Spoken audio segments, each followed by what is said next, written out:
The BFG by Roald Dahl, illustrated by Quentin Blake. Chapter 5. The BFG. The giant picked up the trembling Sophie with one hand and carried her across the cave and put her on the table. Now he really is going to eat me, Sophie thought. The giant sat down and stared hard at Sophie. He had truly enormous ears. Each one was as big as the wheel of a truck, and he seemed to be able to move them inwards and outwards from his head as he wished. "I is hungry," the giant boomed. He grinned, showing massive square teeth. The teeth were very white and very square, and they sat in his mouth like huge slices of white bread. "Please don't eat me," Sophie stammered. The giant let out a bellow of laughter. "Just because I is a giant, you think I is a man gobbling a cannibal?" he shouted.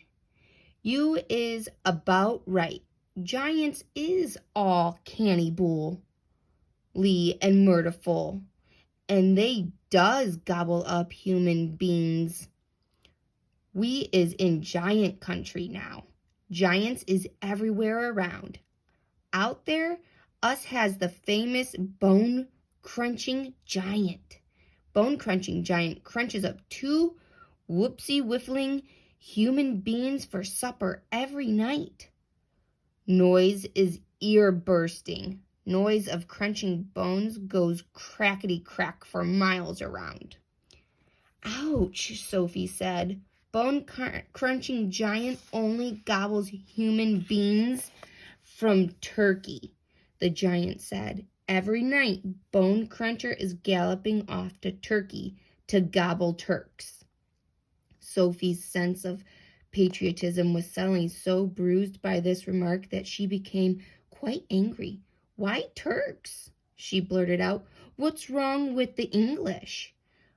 "Bone Crunching Giant says Turks is tasting ever so much juicier and more scrumdiddly-umptious. Bone Cruncher says Turkish human beings has a glamourly flavor. He says Turks from Turkey is tasting of turkey." "I suppose they would," said Sophie. "Of course they would," the giant shouted. "Every human being is diddly and different. Some is scrumdiddly-umptious and some is ucky slush. Greeks is all full of ucky slush.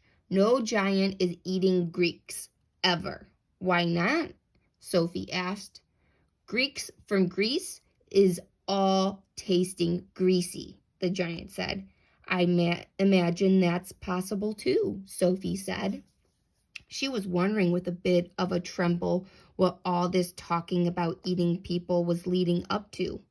Whatever happened, she simply must play along with this peculiar giant and smile at his jokes. But were they jokes? Perhaps the great brute was just working up an appetite by talking about food.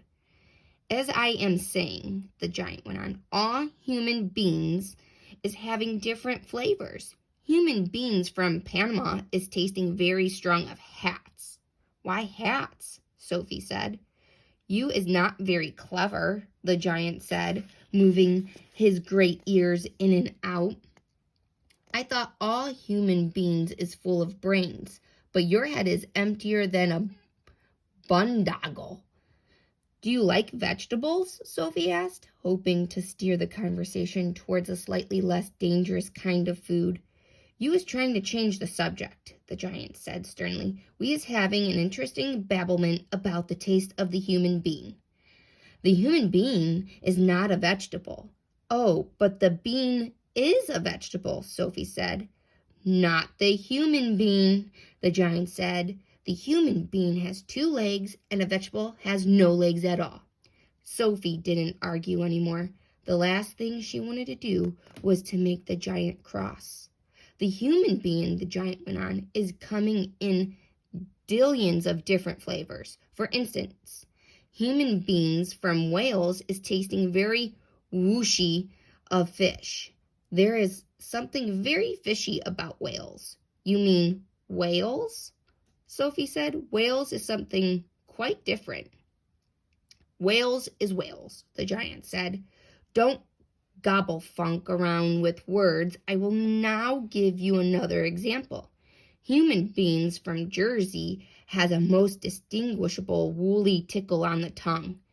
The giant said, human beings from Jersey is tasting of cardigans. You mean jerseys? Sophie said. You are once again gobble funking. The giant shouted, don't do it. This is a serious and snitching subject. May I continue? Please do, Sophie said. Danes from Denmark is tasting ever so much of dogs, the giant went on. Of course, Sophie said. They taste of Great Danes. Wrong, cried the giant, slapping his thigh. Danes from Denmark is tasting doggy because they is tasting of Labradors. Then what do the people of Labrador taste of? Sophie asked. Danes, the giant cried triumphantly. Great Danes. Aren't you getting a bit mixed up? Sophie said. I is a very mixed up giant, the giant said, but I does do my best. And I is not nearly as mixed up as the other giants. I know one who gallops all the way to Wellington for his supper. Wellington, Sophie said. Where is Wellington? You heard your head is full of squashed flies, the giant said. Wellington is in New Zealand. The human beings in Wellington has an especially scrumdiddlyumptious taste. So says the welly-eating giant. What do the people of Wellington taste of? Sophie asked. Boots, the giant said. Of course, Sophie said. I should have known. Sophie decided that this conversation had now gone on long enough.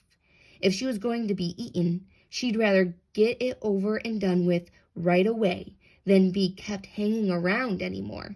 What sort of human beings do you eat? She asked, trembling. Me? Shouted the giant, his mighty voice making the glass jars rattle on their shelves. Me gobbling up human beings? This I never. The others, yes. All the others is gobbling them up every night, but not me. I is a freaky giant. I is a nice and gumbly giant. I is the only nice and jumbly giant in giant country. I is the big, friendly giant. I is the BFG.